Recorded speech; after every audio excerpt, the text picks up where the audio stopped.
안녕하세요, 청취자 여러분. 이제 곧 조너선 스위프트의 겸손한 제안, 1729년 작품이죠. 이 오디오북을 들으실 텐데요. 시작하기 전에 이 작품 사실 굉장히 충격적이잖아요. 이 세계로 같이 한번 들어가 보는 시간을 갖겠습니다. 네, 아일랜드 빈민들이 자기 아이를 부자들한테 식량으로 팔자. 와, 생각만 해도 좀 그렇죠. 그렇죠. 정말 끔찍한 제안인데, 근데 왜 이런 글이 나왔을까? 그 배경이랑 작가의 진짜 속마음을 알면 이 작품이 완전히 다르게 들리실 겁니다. 네, 맞습니다. 저희가 오늘 그 길다비가 되어 드릴게요. 네, 당시 그 18세기 아일랜드 현실이라는 게, 정말 혹독했어요. 상상 이상이었죠. 아, 영국의 지배하에 있었고 네, 영국 지배 아래서 소수의 성공의 신도, 그 앵글로 아일랜드인들이 다수인 카톨릭 아일랜드인들을 뭐랄까 굉장히 억압했던 시대죠. 법으로도 차별하고 그랬다면서요? 맞아요. 특히 패널법이라고 해서 그 법들 때문에 카톨릭 교도들은 땅도 제대로 가질 수 없었고 종교 활동도 자유롭지 못했고요. 그러다 보니 극심한 가난, 굶주림에 시달릴 수밖에 없었죠. 스위프트가 그래서 묘사한 것처럼 거리에는 정말 아이들 데리고 구걸하는 어머니들이 넘쳐났고요. 아, 정말 비참했네요. 근데 권력자들은 그냥 보고만 있었던 건가요? 네, 안타깝게도 영국 정부나 아일랜드 내 지배층이나 좀 무관심했다고 봐야죠. 문제 해결 능력도 부족했고요. 바로 그런 암울한 현실 속에서 조나선 스위프트가 활동했던 거군요. 1667년생이니까 꽤 오래전 인물이네요. 네, 그렇죠. 더블린 태생이고 앵글로 아일랜드인이면서 성공회의 성직자였어요. 아, 성직자요? 네, 세인트 패트릭 대성당 주임사제였죠. 그러니까 신분상으로는 지배계층에 속하는데 아일랜드 현실에 대해서는 굉장히 비판적이었던 좀 복잡한 위치의 인물이었어요. 걸리버 여행기 작가로도 유명하잖아요. 맞아요. 당대 최고의 풍자 작가였죠. 처음에는 영국에서 성공하고 싶어 했는데 결국 아일랜드의 고통을 외면하지 못하고 나중에는 아일랜드의 애국자로 불리기도 했고요. 그럼 이 겸손한 제안은 왜 쓰게 된 걸까요? 단순히 아일랜드 현실 고발? 그것도 있지만 또 하나 중요한 배경이 있어요. 당시 유행했던 정치 산술이라는 사고방식에 대한 반발심이 컸습니다. 정치 산술이요? 그건 뭔가요? 쉽게 말하면 인간적인 측면은 다 빼고 오직 통계나 숫자, 그러니까 데이터만으로 사회 문제를 분석하고 해결하려는 태도예요. 굉장히 냉정하고 비정한 합리주의죠. 아, 뭔가 요즘에도 익숙한 느낌인데요. 그렇죠. 스위프트는 바로 이런 비인간적인 접근법을 폭로하고 싶었던 거예요. 그래서 일부러 가장 끔찍한 제안을 가장 합리적인 것처럼 보이게 포장한 거죠. 이건 단순한 분노 표출이 아니라 아주 지적인 반격, 풍자였던 셈입니다. 와, 진짜 듣고 보니 더 섬뜩한데요.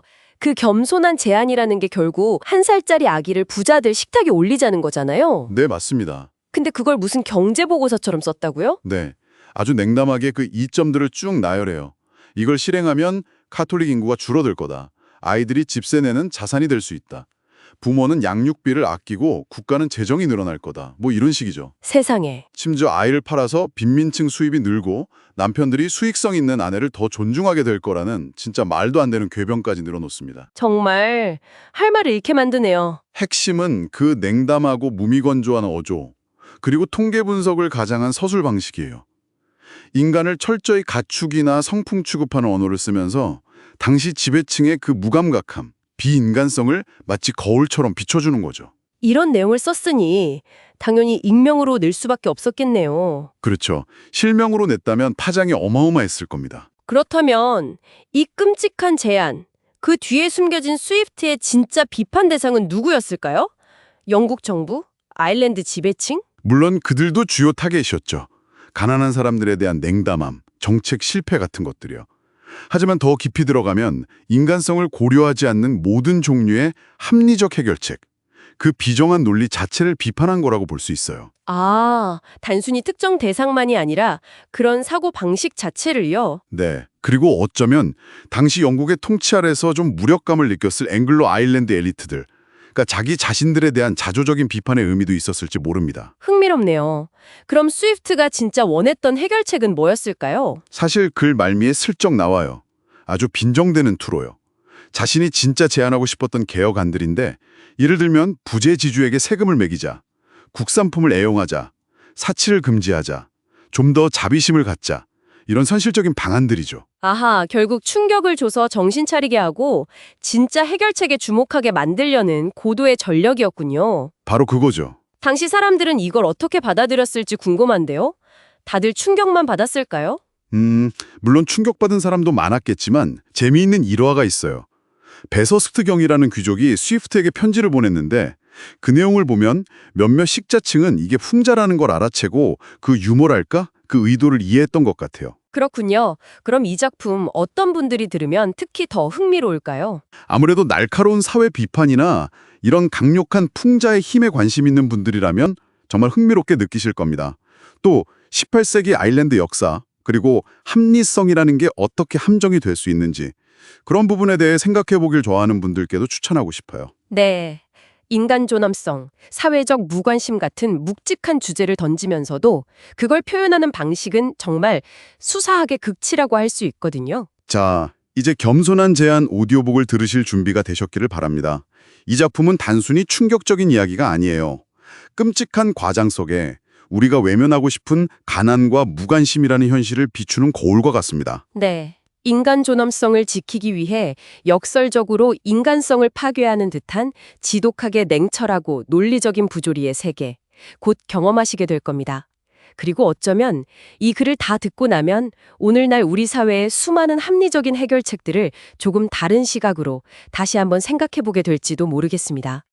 지금부터 들려드릴 이야기, 대한민국 11세기에 펼쳐지는 어두운 그림자 속 가난한 이들의 아이들, 그들이 더 이상 부모나 국가에 무거운 힘이 되지 않고 오히려 공공의 도움이 되도록 하는 하나의 겸손한 제안, 그 기묘하고 슬픈 시작의 선막.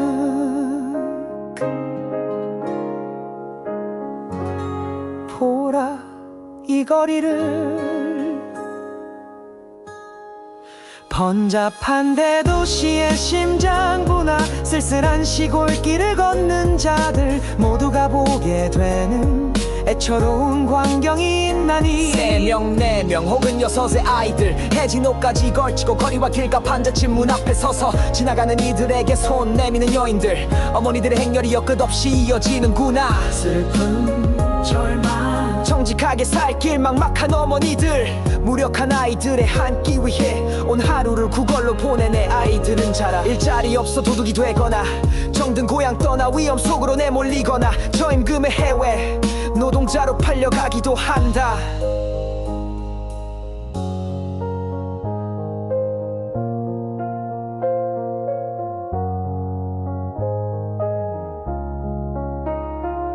여러분, 저는 믿어 의심치 않습니다. 아니, 모두가 동의하리라 확신합니다. 지금 이 비참한 조국의 현실 속에서 어머니 품에 안기거나 등에 업히거나 그 뒤를 따르는 이 엄청난 수의 아이들이 우리 사회 전체의 실로 엄청난 추가 부담이 되고 있다는 사실을, 그러므로 이 아이들을 건강하고 유용한 사회 구성원으로 만드는 가장 공정하고 가장 저렴하며 가장 쉬운 방법을 찾아내는 이는 이 나라의 진정한 구원자이니 어떤 이동상이라도 세워 그 공을 기리하여 담아할 것입니다. 하지만 제 계획의 대상은 단지 전문적인 구걸꾼의 자녀들만이 아닙니다. 그보다 훨씬 광범위하여 사실상 거리에서 우리의 자손을 구걸하는 이들만큼이나 아이들을 부양할 능력이 거의 없는 부모에게서 태어난 특정 연령의 모든 유아들을 포함하게 될 것입니다. 저는 수년 동안 이 중요한 주제에 대해 깊고 깊게 고민해왔습니다. 많은 기획자들의 다양한 계획들을 신중하게 검토하고 분석했지요. 하지만 그들의 계산은 늘 터무니없이 잘못되었음을 깨달았습니다. 맞습니다. 태어난 아기는 오롯이 엄마의 젖과 최소한의 다른 영양만으로도 꼬박 1년 동안 충분히 부양될 수 있습니다. 기껏해야 그 비용은 10,000원 남짓. 이는 어머니가 합법적인 구걸로 충분히 벌거나 남은 음식 등으로 충당할 수 있는 가치에 불과하죠. 흔하고 죄아래 핵심들 제시하래죠. 배경이 손이 삐갈린 그리고 그 제말에 허심한 제셔를 그리고 제가 할 아이들을 위해 제가 아래 완직은 따로 쪼목히 우리도 제다 듭니다. 그 향은 아이들은 부모의 사회보필 치스킹에 침이 드는 대신 오히려 충원히 사람들이 요 다이복대 마지막에 기하오는 될 같습니다.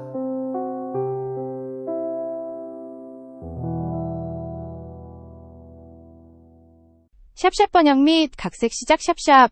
지금부터 아일랜드 빈민 아동들이 부모나 국가에 부담이 되는 것을 막고 공공에 도움이 되도록 하는 겸손한 제안에 대한 이야기를 현대 한국 배경으로 각색하여 들려드립니다. 때는 21세기 대한민국 곳곳에서 경제 불황의 그림자가 짙게 드리워져 있습니다. 이 대도시 거리를 걷거나 시골길을 여행하는 사람들에게 슬픈 광경이 있습니다. 3명, 4명, 혹은 6명의 아이들을 데리고 해진 옷을 입고 다니며 지나가는 사람들에게 구걸하는 여성들로 거리와 길가, 판잣집 문 앞이 북적입니다. 이 어머니들은 정직하게 생계를 꾸릴 능력이 없어 온 시간을 무력한 아이들을 위한 먹거리를 구걸하는 데 보내고 있습니다. 아이들은 자라면서 일자리가 없어 도둑이 되거나 정든 고향을 떠나 위험한 일에 뛰어들거나 저임금 해외 노동자로 팔려가기도 합니다. 여러분, 저는 모든 분들이 이 점에 동의할 것이라 생각합니다. 지금처럼 나라가 비참한 상태에서 어머니들의 품에 안겨 있거나 등에 엎여 있거나 뒤를 따르는 이 엄청난 수의 아이들은 우리 사회에 엄청난 추가 부담이 되고 있다는 사실 말입니다. 따라서 이 아이들을 건강하고 유용한 사회 구성원으로 만들 공정하고 저렴하며 쉬운 방법을 찾아내는 사람은 국가의 구원자로 동상이라도 세워 마땅할 것입니다. 하지만 제 의도는 전문적인 구걸꾼의 자녀들만을 대상으로 하는 것이 아닙니다. 그보다 훨씬 광범위하여 사실상 거리에서 우리의 자선을 구걸하는 이들만큼이나 아이들을 부양할 능력이 거의 없는 부모에게서 태어난 특정 연령의 모든 유아들을 포함할 것입니다. 저는 수년 동안 이 중요한 주제에 대해 깊이 고민하고 여러 기획자들의 다양한 계획들을 신중하게 검토해왔습니다. 하지만 그들의 계산은 항상 터무니없이 틀렸다는 것을 알게 되었습니다. 맞습니다.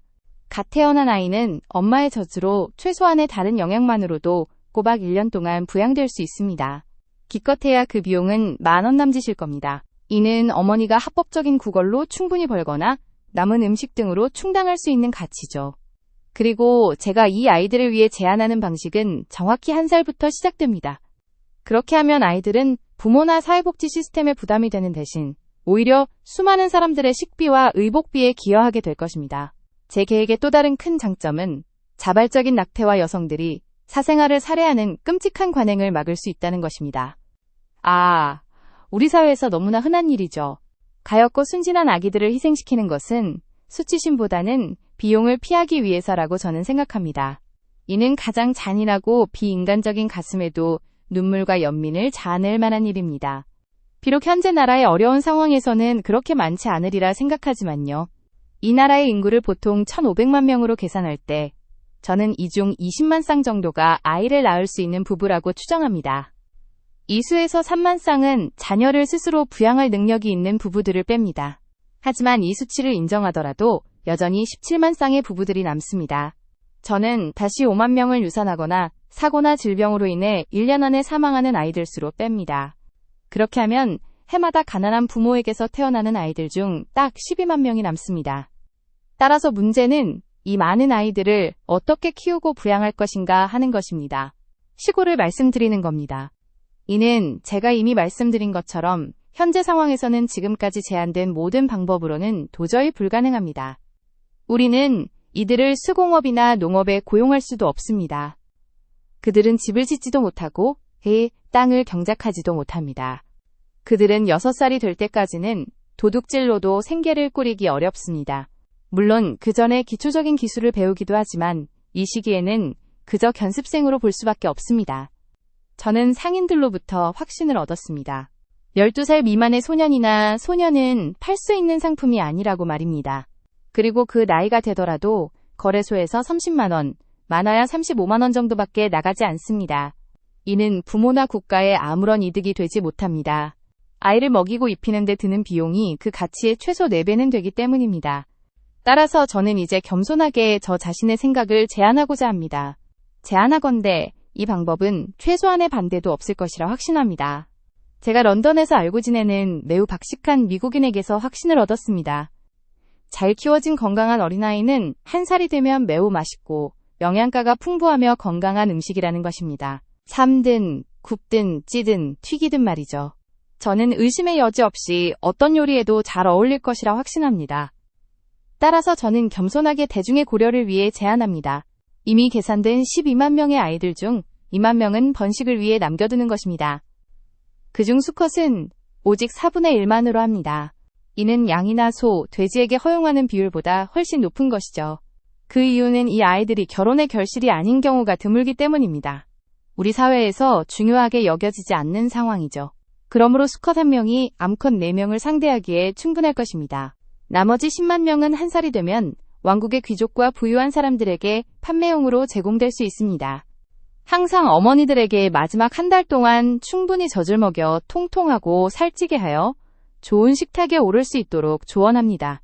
아이 1명이면 친구들을 위한 만찬에서 2접시를 만들 수 있고 가족끼리 식사할 때는 앞다리나 뒷다리만으로도 적절한 요리가 됩니다. 약간의 후추나 소금으로 양념하면 넷째 날 삶아 먹으면 아주 맛있을 것입니다. 특히 겨울에는 말이죠. 저는 평균적으로 갓 태어난 아이가 5kg 정도이고 1년 동안 잘 키워지면 13kg까지 늘어난다고 계산했습니다. 저는 이 음식이 다소 비쌀 것이라는 점을 인정합니다. 따라서 이미 대부분의 부모를 삼켜버린 지주들에게 매우 적합할 것입니다. 그들이 아이들에게 가장 적합한 권리를 가지고 있는 것처럼 보이니까요. 유아의 살코기는 1년 내내 제철일 것입니다. 하지만 3월경과 그 전후에 더 풍부할 것입니다.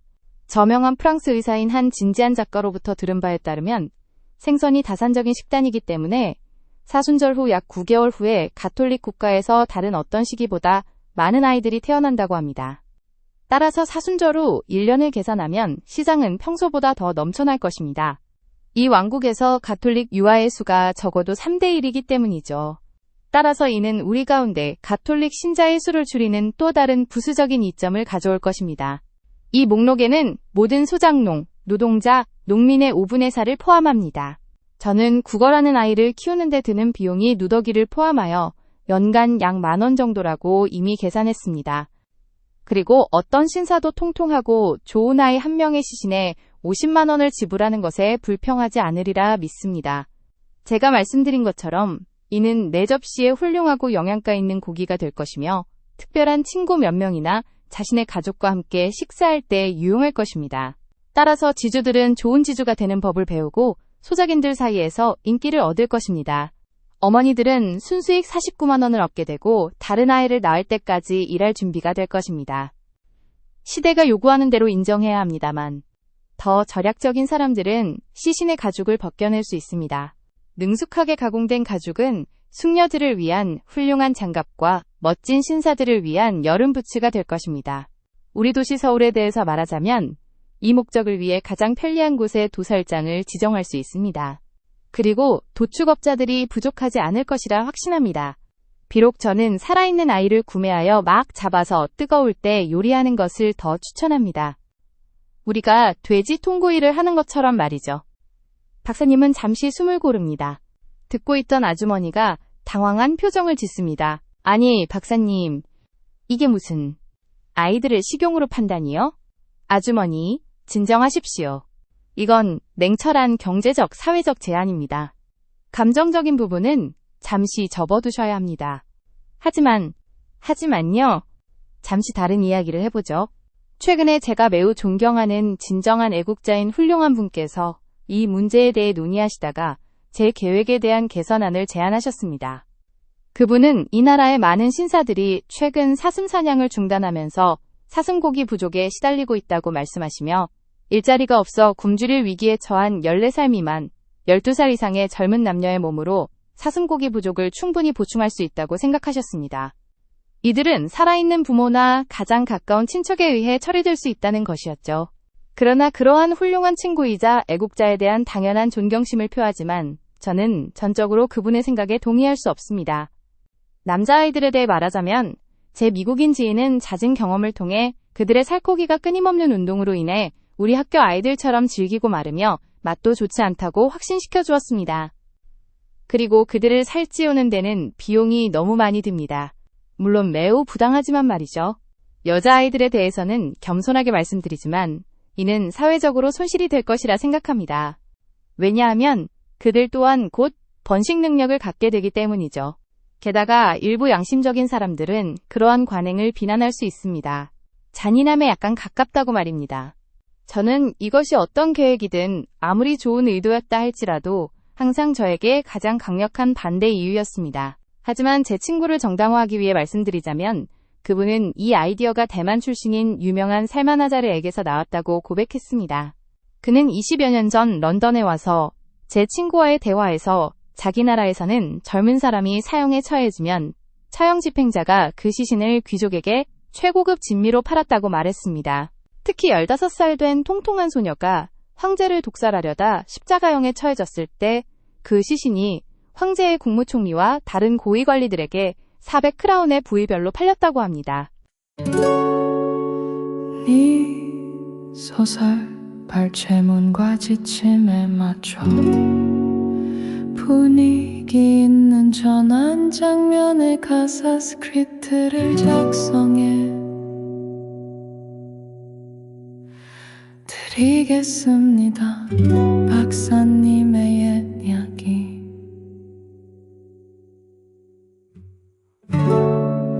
같은 설명에서 현대 한국어로 각색되는 순간의 멈춤과 성찰을 담아내겠습니다.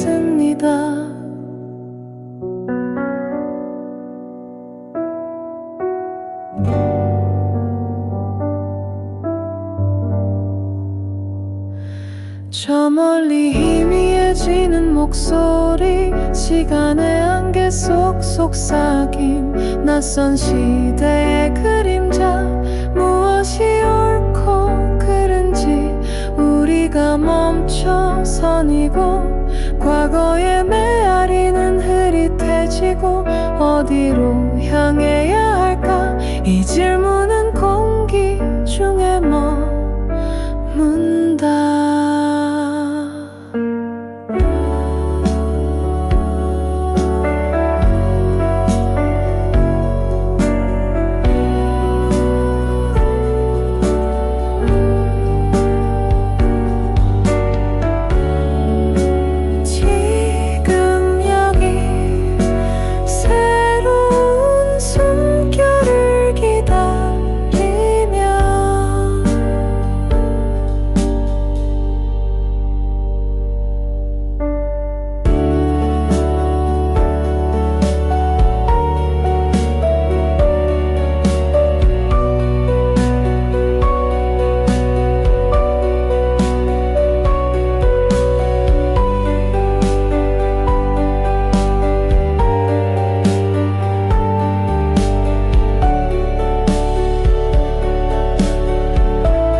저 멀리 희미해지는 목소리 시간의 안개 속 속삭임 낯선 시대의 그림자 무엇이 옳고 그른지 우리가 멈춰선이고 과거의 메아리는 흐릿해지고 어디로 향해야 할까 이 질문은 공기 중에 머문다.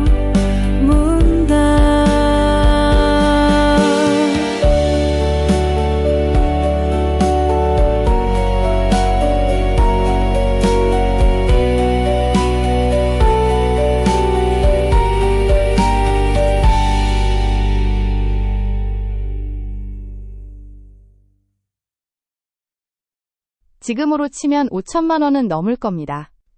솔직히 저도 부유한 가정의 지원 없이 단 한 푼도 없이 의자 없이는 외출도 못하고 극장이나 모임에 가지도 않을 외제 옷을 입고 나타나는 이 도시의 통통한 어린 소녀들에게 같은 용도를 적용한다면 나라가 더 나빠지지는 않을 것이라고 부인할 수는 없습니다.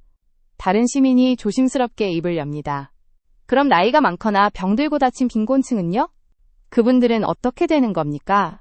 절망적인 생각을 가진 일부 사람들은 나이 들고 병들고 불구인 엄청난 수의 가난한 사람들에 대해 매우 걱정합니다.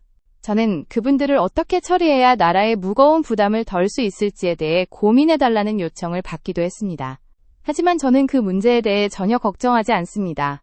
왜냐하면 그분들은 추위와 굶주림, 오물, 해충으로 인해 날마다 죽어가고 썩어가는 속도가 합리적으로 예상할 수 있는 만큼 빠르다는 것이 잘 알려져 있기 때문입니다. 그리고 젊은 노동자들에 대해서는 그들 역시 거의 절망적인 상태에 있습니다. 그들은 일자리를 얻지 못하고 결과적으로 영양 부족으로 인해 쇠약해져서 어쩌다 일반 노동에 고용된다 하더라도 수행할 기력이 없습니다. 그래서 나라와 그들 자신은 다가올 악으로부터 행복하게 해방됩니다. 아주머니는 박사님의 너무나 담담한 설명에 충격을 받은 표정입니다. 행복하게 해방된다고요? 제가 너무 길게 다른 이야기로 빠졌군요. 다시 본론으로 돌아오겠습니다. 제가 제안한 계획의 이점은 명백하고 많으며 동시에 최고로 중요하다고 생각합니다. 샵샵 새로운 챕터, 제안의 장점들 샵샵. 첫째, 제가 이미 관찰했듯이 이는 가톨릭 신자의 수를 크게 줄일 것입니다. 그들은 매년 우리에게 넘쳐나고 있으며 국가의 주요 번식 집단일 뿐만 아니라 우리의 가장 위험한 적입니다. 그들은 왕국을 왕위 요구자에게 넘기려는 목적으로 집에 머물고 있으며 양심에 반하여 교회에 11조를 내느니 차라리 고향을 떠나기로 선택한 수많은 선량한 개신교 신자들이 부재한 틈을 타 이득을 취하려 하고 있습니다. 잠깐, 박사님의 설명이 갑자기 옛날 이야기 같아집니다. 현대 한국으로 각색해야죠. 아, 그렇군요. 제가 너무 원전의 내용에 몰입했나 봅니다. 현대 한국 상황에 맞게 바꾸겠습니다. 첫째, 제 제안은 사회의 특정 저소득층 인구 비중을 자연스럽게 조절하는 효과가 있습니다. 이들은 높은 출산율을 보이지만 그 자녀들이 다시 빈곤의 굴레에 갇히는 경우가 많아 사회적 비용이 크게 발생하고 있습니다. 이 계획을 통해 이러한 악순환을 끊고 미래의 사회적 문제를 사전에 예방할 수 있습니다. 특정 계층의 과도한 인구 증가로 인한 부담을 줄이는 효과도 있죠. 둘째, 가난한 소작인들은 법적으로 압류당할 수 있는 귀중한 재산을 갖게 될 것입니다. 이는 지주의 임대료를 지불하는 데 도움이 될 수 있습니다. 그들의 곡식과 가축은 이미 압류당했고 돈은 구경하기 힘든 것이기 때문입니다. 이것도 옛날 이야기네요. 현대 한국식으로 바꿔주세요. 알겠습니다. 둘째, 저소득층 가정은 자신의 자녀 판매를 통해 상당한 현금 수입을 얻게 됩니다. 이는 법적으로 보장된 그들 소유의 자산이 될 수 있으며 밀린 집세나 공과금 등을 지불하는 데 사용할 수 있습니다. 현재 그들의 가진 것이라곤 곧 압류될 물건들과 구하기 힘든 현금뿐인 상황을 생각하면 큰 도움이 될 것입니다. 셋째, 2살 이상의 아이 10만 명을 부양하는 데 드는 비용은 1인당 연간 최소 5만 원으로 계산할 수 있습니다. 따라서 국가의 자산은 연간 50억 원 증가할 것입니다. 이는 왕국 내 모든 부유한 신사들의 식탁에 새로운 요리가 도입되어 얻는 이익과는 별개입니다. 맛에 대해 조금이라도 식견이 있는 분들이라면 환영할 것입니다. 그리고 이 돈은 전적으로 우리가 생산하고 가공한 상품에서 나오는 것이므로 우리 내부에서 순환될 것입니다. 이것도 현대 한국 물가로 다시 계산해 볼까요?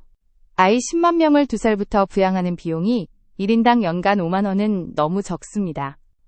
그리고 국가자산 증가액도 너무 적고요. 좋습니다. 현실적인 물가로 계산해 봅시다. 아이 한 명을 2살부터 키우는 데 드는 최소 비용이 연간 100만 원이라고 가정합시다. 그러면 10만 명이면 연간 1,000억 원입니다.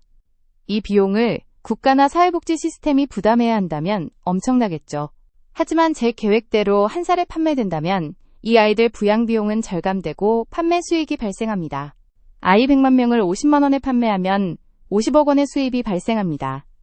물론 이는 판매 수익이고 국가자산 증가분은 좀 더 복잡하게 계산됩니다. 하지만 부양 부담 절감과 새로운 산업 창출, 부의 순환 등을 종합하면 최소 수백억 원에서 수천억 원에 달하는 경제적 효과를 기대할 수 있습니다. 이는 국가의 재정에 큰 도움이 될 것입니다. 넷째, 꾸준히 번식하는 부모들은 자녀 판매로 연간 49만 원의 순수익을 얻는 것 외에도 첫 1년 이후 아이를 부양하는 부담에서 완전히 벗어나게 됩니다. 다섯째, 이 음식은 고급 레스토랑에 큰 활기를 불어넣을 것입니다. 요리사들은 완벽하게 요리하는 최고의 비법을 얻기 위해 분명 현명하게 행동할 것이며 결과적으로 훌륭한 음식을 아는 것으로 스스로를 존경하는 모든 멋진 신사들로 그들의 식당이 북적일 것입니다. 그리고 손님을 만족시키는 방법을 아는 숙련된 요리사는 그들이 원하는 만큼 비싼 요리를 만들어낼 것입니다. 여섯째, 이는 결혼을 장려하는 큰 유인책이 될 것입니다. 현명한 모든 국가는 보상으로 결혼을 장려하거나 법과 처벌로 강제해 왔습니다. 어머니들은 자녀에 대한 보살핌과 애정이 커질 것입니다. 가여진 아기들의 평생 보장이 어느 정도 대중의 지원으로 제공되고 비용 대신 연간 이익이 될 것이라는 확신이 들기 때문이죠. 너무나 흔한 관행인 우리는 곧 기혼 여성들 사이에서 누가 가장 통통한 아이를 시장에 내놓을 수 있는지 정직한 경쟁을 보게 될 것입니다.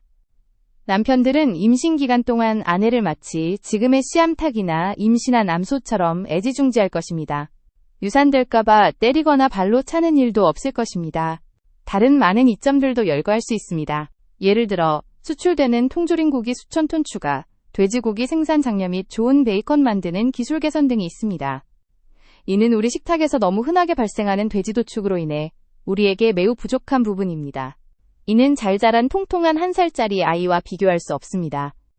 통째로 구우면 시장님 만찬이나 다른 공개 행사에서 상당한 볼거리가 될 것입니다. 하지만 이 외에도 여러 이점들이 있지만 간결함을 위해 생략하겠습니다. 아마도 조금 더 저렴하게 판매될 것입니다. 서울시에서 첨가구가 꾸준히 유아고기를 구매한다고 가정하면 잔치나 결혼식, 돌잔치 등에서 소비되는 양 외에도 연간 약 2만 명분의 시신이 소비될 것으로 계산됩니다. 그리고 나머지 지방에서는 나머지 8만 명이 소비될 것입니다. 저는 이 제안에 대해 제기될 수 있는 단 하나의 반대 의견도 생각할 수 없습니다. 물론 이로 인해 왕국의 인구가 크게 줄어들 것이라고 주장될 수는 있겠죠. 저는 이 점을 솔직히 인정하며 사실 이것이 이 제안을 세상에 내놓은 주요 목적 중 하나였습니다. 독자들께서는 제가 이 해결책을 오직 아일랜드라는 이 한 나라를 위해 계산한 것이며 지금까지 지구상에 있었고 있고 그리고 제가 생각하기에 앞으로도 있을 어떤 다른 나라를 위한 것이 아니라는 점에 주목해 주시길 바랍니다. 다시 현대 한국으로 돌아옵니다. 이 점에서는 라플란드 사람이나 토피남부 원주민과도 다르죠. 그러므로 아무도 저에게 다른 대안에 대해 이야기하지 마십시오. 부재자들에게 막대한 세금을 부과하는 것, 우리 국산품 외에는 옷이나 가구를 사용하지 않는 것, 외국 사치를 조장하는 물건과 도구를 완전히 거부하는 것, 여성들의 자만심, 허영심, 게으름, 도박으로 인한 과소비를 고치는 것, 절약, 신중함, 절제의 정신을 도입하는 것, 우리나라를 사랑하는 법을 배우는 것, 서로에 대한 적대심과 분쟁을 멈추고 도시가 함락되는 바로 그 순간에도 서로를 죽이던 유대인들처럼 행동하지 않는 것, 우리나라와 양심을 헐값에 팔지 않도록 조금 조심하는 것, 지주들에게, 소작인들에게 최소한 일말의 자비를 베풀도록 가르치는 것 말입니다. 마지막으로 정직하고 근면하며 숙련된 상인 정신을 상점 주인들에게 불어넣는 것 말입니다. 지금이라도 국산품만 사기로 결심한다면 그들은 즉시 단결하여 가격과 측정, 품질 면에서 우리를 속이고 바가지를 씌울 것입니다. 아무리 자주 진심으로 요청해도 공정한 거래라는 단 하나의 합리적인 제안도 내놓지 않았으니까요. 그러므로 저는 다시 한번 강조합니다. 이러한 대안들을 실제로 실천하려는 진심 어린 시도가 있을 것이라는 아주 작은 희망이라도 보이기 전까지는 아무도 저에게 이와 같은 다른 대안들에 대해 이야기하지 마십시오. 하지만 저 스스로에 대해서는 수년간 헛되고 쓸데없고 환상적인 생각들을 제안하며 지쳐버렸고 마침내 성공에 완전히 절망하게 되었습니다. 그러다가 다행히도 이 제안을 떠올리게 되었습니다. 영국. 이는 완전히 새로운 것일 뿐만 아니라 견고하고 현실적이며 비용이 들지 않고 번거로움도 거의 없습니다. 완전히 우리 자신의 힘으로 할 수 있으며 다른 나라의 심기를 건드릴 위험도 없습니다. 이런 종류의 상품은 수출할 수 없기 때문입니다. 살코기는 너무 부드러워서 소금에 오래 절일 수 없습니다. 물론 소금 없이도 우리나라 전체를 기꺼이 먹어치울 나라를 제가 지명할 수도 있겠습니다만 결론적으로 저는 현명한 사람들이 제안하는 어떤 아이디어라도 똑같이 순수하고 저렴하며 쉽고 효과적이라는 것이 입증된다면 제 의견만을 고집하여 거부하지는 않을 것입니다. 하지만 제 계획에 반대하며 더 나은 방안을 제시하기 전에 그 제안의 저자들은 두 가지 사항을 신중하게 고려해 주시길 바랍니다. 첫째, 현재 상황에서 10만 명의 쓸모없는 잎과 등을 어떻게 먹이고 입힐 수 있는지 말입니다. 현대 한국 물가로 수조원. 둘째, 이 왕국 전역에 걸쳐 인간의 모습을 한 100만 명의 존재가 있습니다. 그들의 모든 생계를 합산하면 200만 파운드의 부채가 발생합니다. 이는 직업적인 구걸꾼뿐만 아니라 소작농, 노동자, 농민의 대다수와 그들의 아내, 자녀들까지 포함합니다. 이들은 사실상 구걸하는 사람들이죠. 제 제안을 싫어하고 감히 반박을 시도할 용기가 있는 정치인들은 먼저 이 사람들의 부모들에게 물어보시길 바랍니다. 제가 제시한 방식대로 한 살 때 식용으로 팔렸다면 지금 이 순간 그것이 큰 행복이었다고 생각할지 말입니다. 그렇게 함으로써 지주들의 압제, 돈이나 거래 없이 임대료를 지불할 수 없는 불가능함, 기본적인 생필품 부족, 날씨의 혹독함으로부터 그들을 보호해줄 집도 옷도 없는 상황, 그리고 그들의 자손에게도 이와 같거나 더 큰 비참함을 영원히 물려줄 피할 수 없는 전망 등 그들이 지금까지 겪어온 영원한 불행의 연속을 피할 수 있었을지 말입니다. 저는 진심으로 고백합니다. 이 필수적인 일을 추진하려는데 개인적인 이익은 전혀 없습니다. 우리나라의 무역을 증진하고 유아들을 부양하고 빈곤층을 구제하며 부유층에게 약간의 즐거움을 제공함으로써 우리나라의 공익만을 동기로 삼고 있습니다. 저는 단 한 푼이라도 벌겠다고 제안할 자녀가 없습니다. 가장 어린 자녀는 9살이고 제 아내는 아이를 더 이상 가질 수 있는 나이가 지났습니다. 박사님의 기묘한 제안은 그렇게 마무리되었습니다. 그의 논리는 차갑고 계산적이며 끔찍했습니다. 하지만 아이러니하게도 그가 나열한 사회 문제들과 다른 대안들의 실패에 대한 지적은 너무나 현실적이었습니다. 이 이야기를 들은 아주머니와 시민들은 충격과 혼란, 그리고 불편한 진실 앞에서 할 말을 잃었습니다. 이 제안은 과연 진지하게 받아들여야 할까요?